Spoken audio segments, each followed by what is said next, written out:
হরে কৃষ্ণ। আজকে আমি শ্রীমদ্ ভাগবত গীতা পাঠ করে আপনাদেরকে শোনাবো।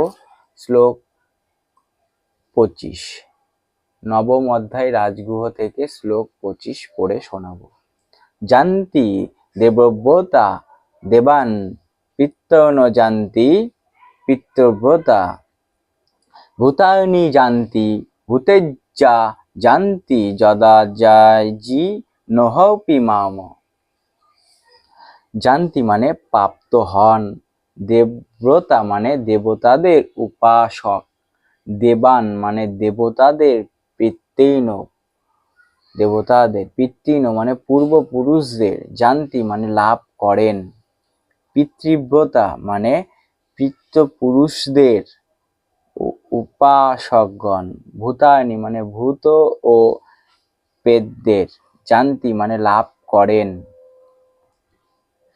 অনুবাদ: দেবতাদের উপাসকগণ দেবলোক লাভ করেন, পিতৃপুরুষদের উপাসকগণ পিতৃলোক লাভ করেন, ভূত এবং প্রেত আদি উপাসকগণ ভূতলোক লাভ করেন, আর আমার উপাসকগণ আমাকেই লাভ করেন। হরে কৃষ্ণ।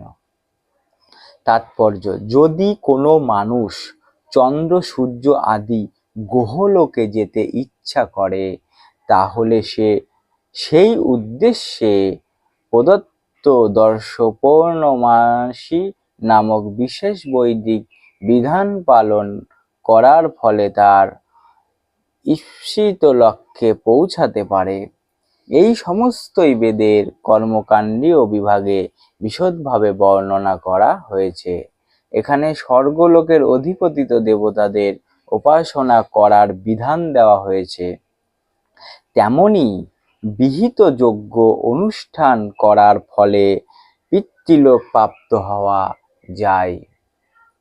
আবার তেমনি প্রেতলোকও গিয়ে যক্ষ রক্ষ অথবা পিশাচ যোনি প্রাপ্ত হওয়া যায়। পিশাচ উপাসকে জাদুবিদ্য বা তিমির ইন্দ্রজাত বলা হয়। এখানে মানুষ আছে ইন্দ্রজাত বলা হয়। অনেক মানুষ আছে যারা এই জাদুবিদ্যার অনুষ্ঠান করে এবং তারা এটিকে আধ্যাত্মিক বলে মনে করে, কিন্তু প্রকৃতপক্ষে এই ধরনের কার্যকলাপ সম্পূর্ণ জড় জাগতিক। তেমনি পরমেশ্বর ভগবানের উপাসক শুদ্ধ ভক্ত নিঃসন্দেহে বৈকুণ্ঠ লোক বা কৃষ্ণলোক প্রাপ্ত হন। এই গুরুত্বপূর্ণ শ্লোকটির মাধ্যমে এটি অত্যন্ত সরলভাবে হৃদয়ঙ্গম করা যায় যে, যদি দেবতাদের উপাসনা করার ফলে স্বর্গলোক প্রাপ্ত হওয়া যায়, পিতাদের পূজা করার ফলে পিতৃলোক প্রাপ্ত হওয়া যায়, এবং পিশাচ উপাসনা করার ফলে প্রেতলোক প্রাপ্ত হওয়া যায়, তাহলে ভগবানের শুদ্ধ ভক্ত কেন কৃষ্ণলোক বা বিষ্ণুলোক প্রাপ্ত হবেন না? দুর্ভাগ্যবশত অধিকাংশ মানুষই শ্রীকৃষ্ণ এবং শ্রী বিষ্ণু এই পরম ধাম সম্বন্ধে অবগত নয়, এবং ভগবদ্ধাম সম্বন্ধে তাদের অজ্ঞতার ফলে তারা বারবার সংসারে পতিত হয়।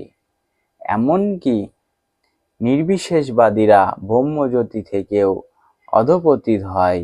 তাই কৃষ্ণ ভাবনামৃত আন্দোলন সমস্ত মানব সমাজে এই পরম কল্যাণকারী জ্ঞান এমনভাবে বিতরণ করেছে যে, কেবল হরে কৃষ্ণ মহামন্ত্র কীর্তন করার ফলেই মানুষ এই জীবন সার্থক করে তার যথার্থ আবাস ভগবদ্ধামে ফিরে যেতে পারে। হরে কৃষ্ণ হরে কৃষ্ণ হরে কৃষ্ণ হরে কৃষ্ণ হরে কৃষ্ণ।